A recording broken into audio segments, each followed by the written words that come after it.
Never be ashamed about grabbing the tissue. That itself shows a good sign in therapy land when someone asks for and grabs the tissue. I remember in a past relationship where I was finally had enough, holding it all in, keeping it all to myself, being the most perfect partner I could possibly be, giving everything I possibly could to them every day, cleaning everything, being their therapist, pouring into them, being so considerate of everything they could need. Yet I was so empty, so exhausted, because not only was I pouring into everything of theirs and cleaning up after them, and also working just as much as them and paying half the bills of everything, if not more, and doing all the manual labor around the house, and having a big part in raising their child. I was miserable because no one was filling up my cup. And I realize, now that I'm older, well, I guess age really doesn't have everything to do with it, but experience does. Looking in the mirror and being like, you know what? I need to love myself. I need to save myself. I need to see how valuable and worthy I am. Or I'm just going to continue pouring into people that never care to pour back into me. And resentment will build. And this one person that I said that I loved, I begin to hate. And whose fault is that? We can place the blame on somebody all dang day, but it won't change the facts that it is what it is. You're pouring into somebody that is not going to pour into you. And they're going to continue to take and take and take and take. Are you really going to stay in a relationship like that? Some people do, all of their lives. They choose to stay the doormat.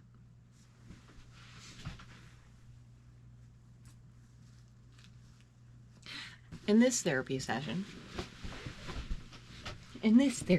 for tonight, I started bawling because I fully have to walk the walk and not just talk the talk. I am selling, letting go of a dream that I used to have. This house used to be my dream. And I worked very, very, very hard to get this home. No matter what other people say or believe, I worked for this. I worked those hours and I worked those several jobs to get where I'm at. I don't care how you're judging the book by its cover. I earned this. Did I have some upper hands? Yeah, and I won't deny that. This flesh bag and what it looks like gave me an upper hand in this world, which is also sick. Do you want me to say sorry? Do you want me to say sorry for having my body? Well, you're not going to get that. There's a reason I have this body and this vessel, and you're not going to make me feel shame or guilt for being blessed this body and this vessel. I'm glad we had that talk. Anyhow, I started bawling because of the child this world tried to kill over and over and over and again in this system. Children are very intelligent. And what I learned when I was thrown into this system, into school, was that they did not want us to be kids. They wanted to kill the kid. almost immediately. But I never let her die, no matter how many times people tried to kill her, critique her, make fun of her.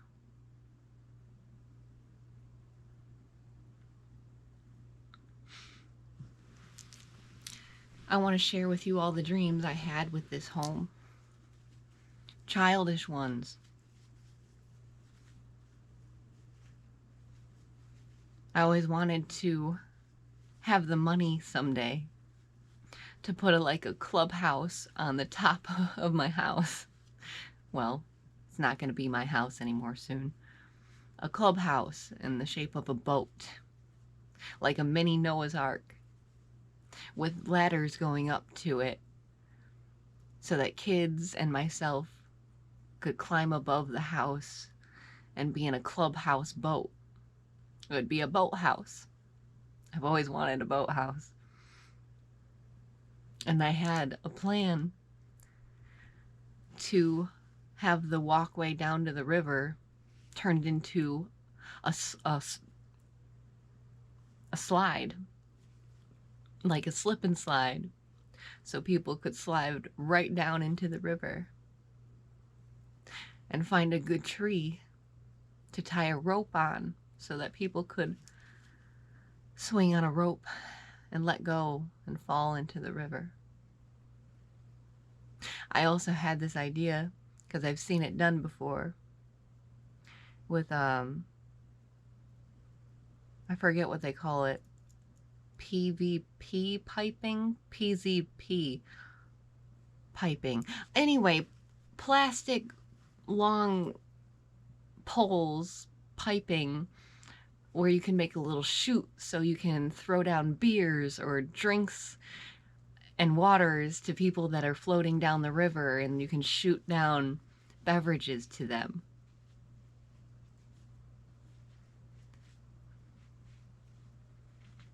I had so many dreams and goals for this home. I wanted to have garden parties to all the friends that I thought I would have, to enjoy the garden and drink bottles of wine on the back porch that I hoped someday I could make a canopy over it with vines that would twist around the canopy over the back porch and bringing in the hummingbirds.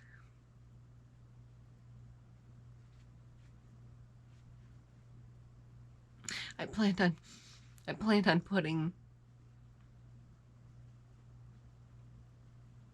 another wall upstairs so it could be considered a 3-bedroom home. Because I slightly, even though I never told anybody, I slightly had a dream, a hope, that I would find that counterpart, that I would find that partner that had the same goals and dreams as me, that didn't kill their child, and wanted to make this home their paradise, and where we could have a kid of our own.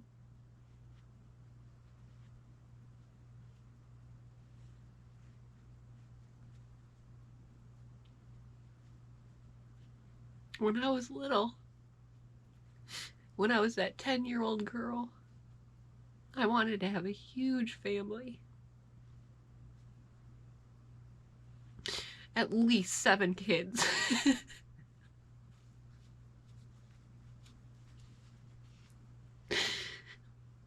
I had all the names written down too.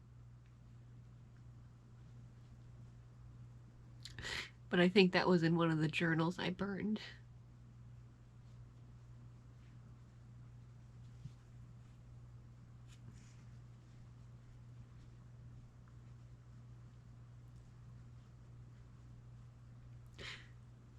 I know a lot of you critique me, judge me, call me crazy, insane.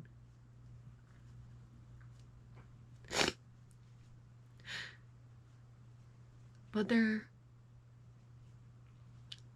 was a little girl in there. I believe she's still here somewhere, safe, right? But she wasn't safe in this world, not in this system.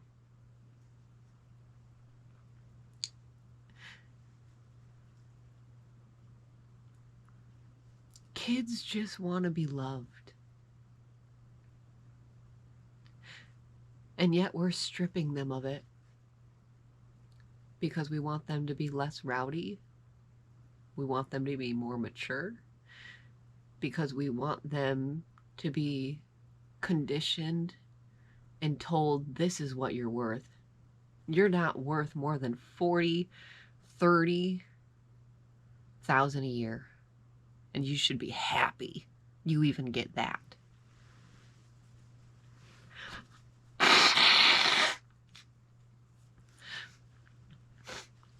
Oh, you worked your ass off and broke all the records in production?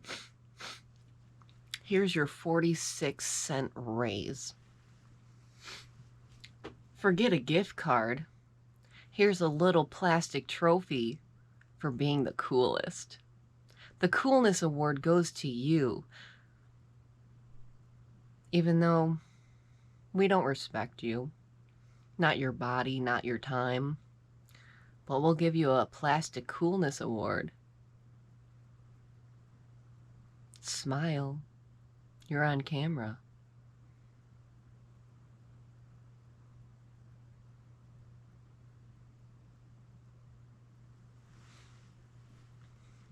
I'm deemed unfit to be a parent because of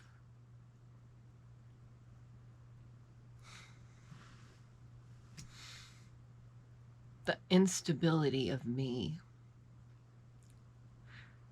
But how did this instability occur in a system that is incredibly unstable? I think it's a topic that's been discussed and will continue to be discussed, of why there's so many mentally unstable people. It's because we are in an environment, in a system, in a nation, and in a world that kills children's joy, happiness, and dreams to make it so that they're more palatable to the system of being cattle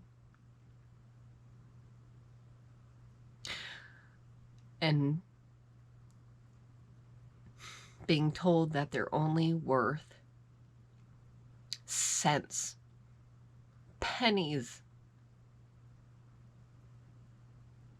Hey, but you better show up with a smile on your face. You better be happy. You better be grateful that we even let somebody like you in these doors.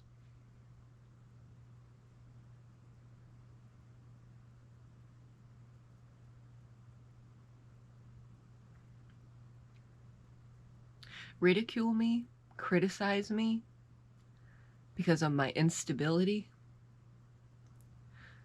because my emotions fluctuate, because I bleed and have hormones, because I'm human.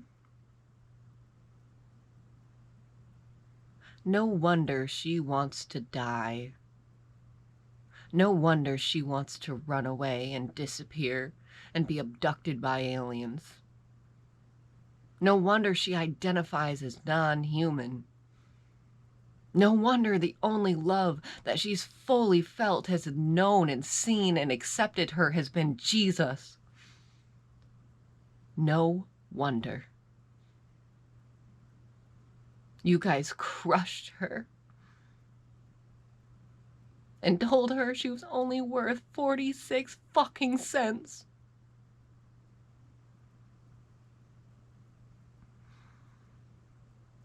And she couldn't even have the house of her dreams without it falling apart. Because you guys just couldn't bear to see her be happy.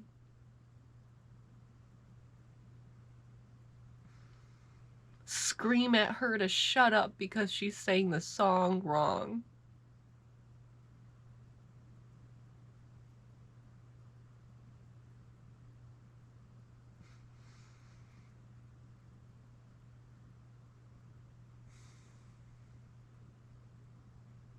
The dog days are over. I'm no longer your dog on a leash. No more kicking and screaming at me because I don't obey. I'm not your dog. I'm not your cow. And I'm most certainly not your slave of a wife.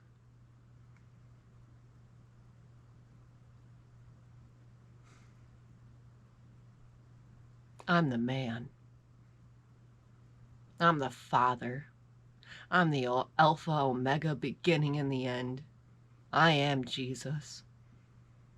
Because I come to divide. I come to convict. Because how dare you treat my daughter like this?